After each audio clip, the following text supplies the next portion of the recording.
눈으로 지역사회 이슈를 바라봅니다. 허수미의 청년생각 안동 청년공감네트워크 허승유 대표와 함께하겠습니다. 안녕하십니까 대표님. 네, 반갑습니다.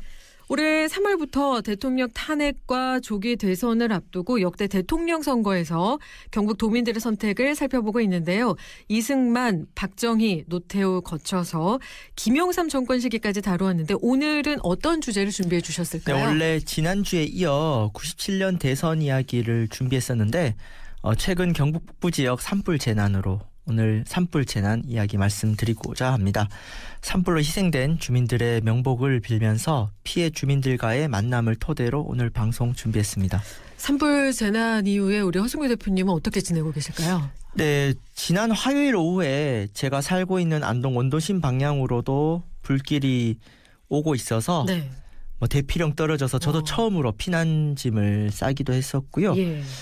이후에는 계속 지역구 순회하면서 피해 상황을 확인하고 주민들의 이야기 듣고 제가 할 수 있는 역할 찾고 실행하고 있습니다. 특히 네. 언론 대응이 많습니다. 예. 전국에 있는 언론들이 연락이 많이 와서 네. 또 지역 상황을 알리고 있고요. 또 피해 주민활동 지원도 이제 계획 중에 있는데 다가오는 4월 4일 금요일에 안동 출신의 독립운동가 권오설 권오상 기념사업회에서 성금과 구호 물품을 전달하고 자원봉사 활동하려고 이제 서울에서 내려오시는 분들이 있습니다. 네. 저도 기념사업회 이사라서 그날 봉사단을 인솔할 예정입니다. 네, 이 안동의 상황이 어떤지 다른 곳에 있는 언론에도 이제 대응하고 계시고 또 피해 주민 활동 지원을 하고 계시다라는 말씀해 주셨는데요. 안동 출신의 독립운동가 권오상 기념사업회가 어떤 사업회인지 간단히 소개 부탁드리겠습니다. 네, 작년 5월 17일에 기념사업회가 출범했는데요. 경북 안동 출신의 권오설과 권오상 선생은 그 3.1혁명 광주학생 독립운동과 함께 그 일제강점기 3대 민족운동으로 뽑히는 60만세 운동의 주역입니다. 네. 특히 권오설 선생은 내년 100주년을 맞이하는 60만세 운동의 총 지휘자 역할을 했습니다. 그렇지만 일제 모진 고문으로 해방을 보지 못하고 옥중에서 순국하셨어요. 그래서 비운의 혁명운동가라고 할 수 있는데 네.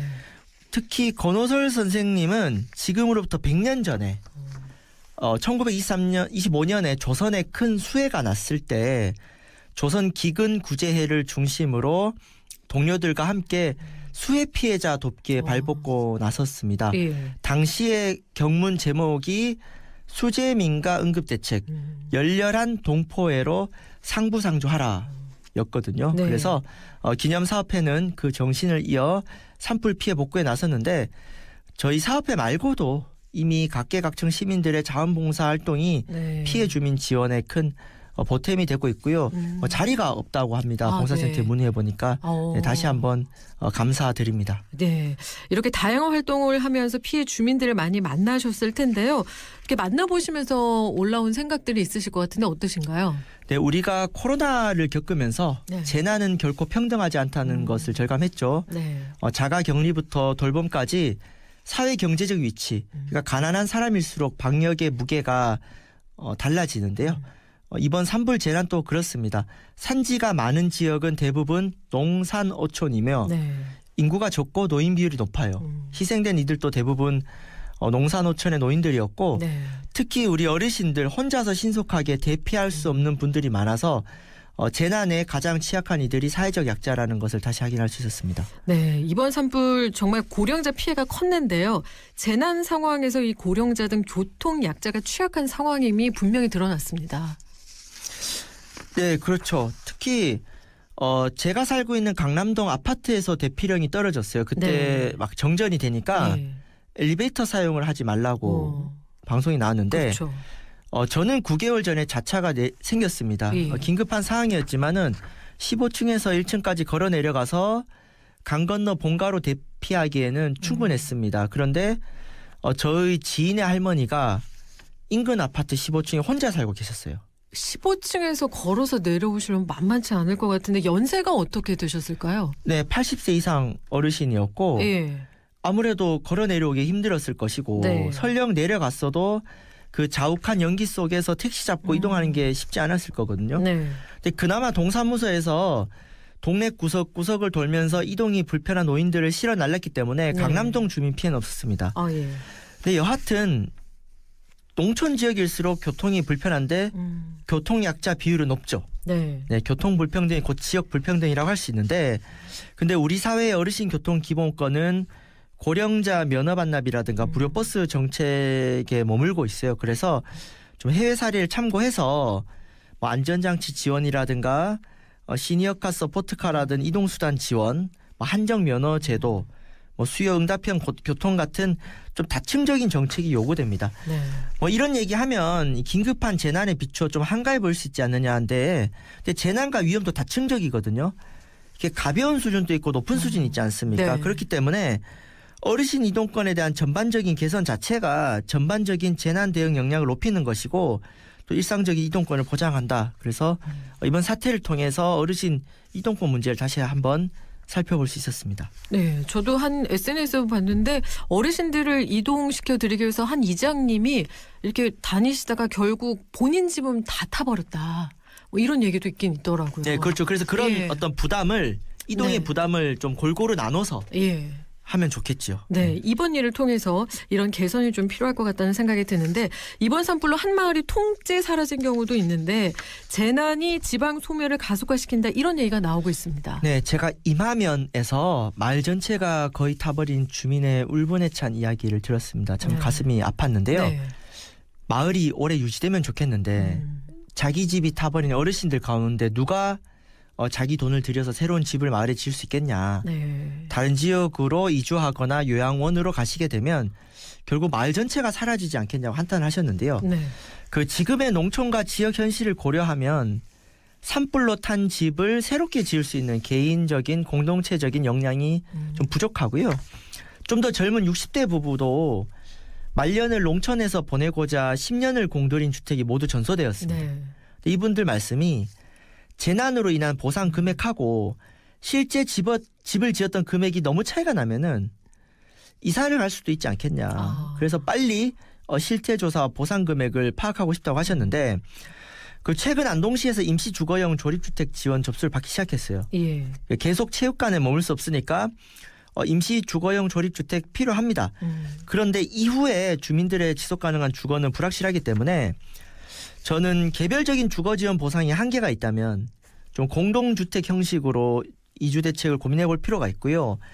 특히 마을 전체가 불타버리거나 복지시설까지 네. 없어진 경우에는 한두 집만 먼저 들어오기 어렵거든요. 그렇죠. 그래서 이럴 경우에는 개별적인 보상과 별도로 정치, 행정, 지역사회가 함께 주거 회복 로드맵 그리고 마을 공동체의 회복을 논의하는 공동체적 접근이 필요하다. 그래서 이 주거 문제가 이 공동체의 지속 가능성과 직결되기 때문에 좀 더 공동체적으로 논의하고 민간이 협력해야 된다고 봅니다. 네, 공동체적으로 접근이 필요하다라는 말씀을 해주셨는데요. 재난은 국가가 아닌 마을이 구한다라고 하는데 주민 공동체의 역할이 그만큼 중요해졌구나 싶습니다. 네, 그렇죠. 그러니까 재난이 발생하면은 물론 가장 중요한 것은 행정이 잘해야 되고요. 네. 또 행정이 제대로 할 수 있게 정치가 잘해야 되는데 더불어 지역사회의 역할도 중요합니다. 그러니까 재난 예방 체계를 아무리 정교하게 마련해도 사각지대는 발생할 수 있거든요. 네.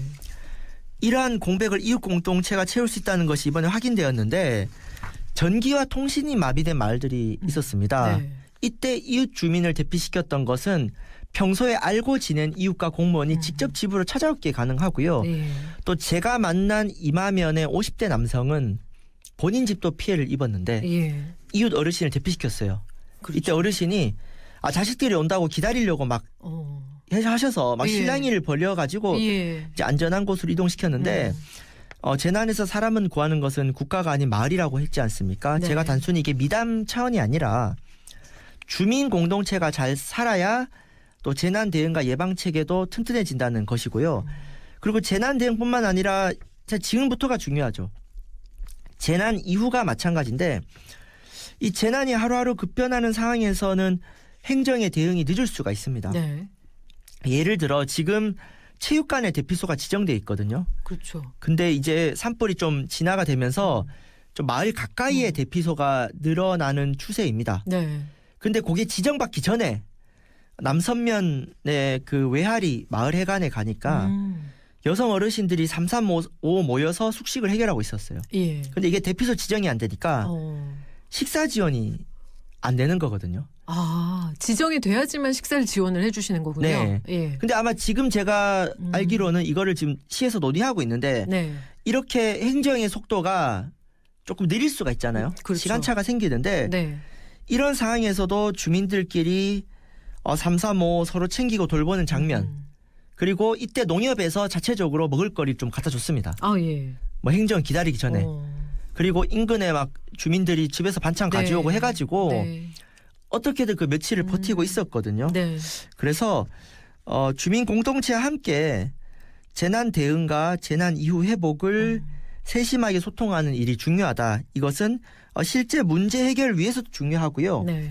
마을의 회복력이라고 하죠. 회복력을 키우기 위해서 필요하다. 그래서 정말 보이지 않는 마을 곳곳의 주민들이 재난 대응에 많이 애써주셨다라는 것을 오늘 좀 말씀드리고 싶었습니다. 네, 행정적으로 우리가 지원을 받기 이전에 주민 공동체가 있었기 때문에 살아남은 분들 계시고 또 지금도 함께하고 계시기 때문에 이 시기를 잘 극복해 나가고 계시는구나라는 생각이 드네요. 네, 그렇습니다. 네, 오늘 말씀 여기까지 듣겠습니다. 지금까지 허순교의 청년생각 안동 청년공감네트워크 허순교 대표와 함께 이야기 나눴습니다. 고맙습니다. 네, 감사합니다.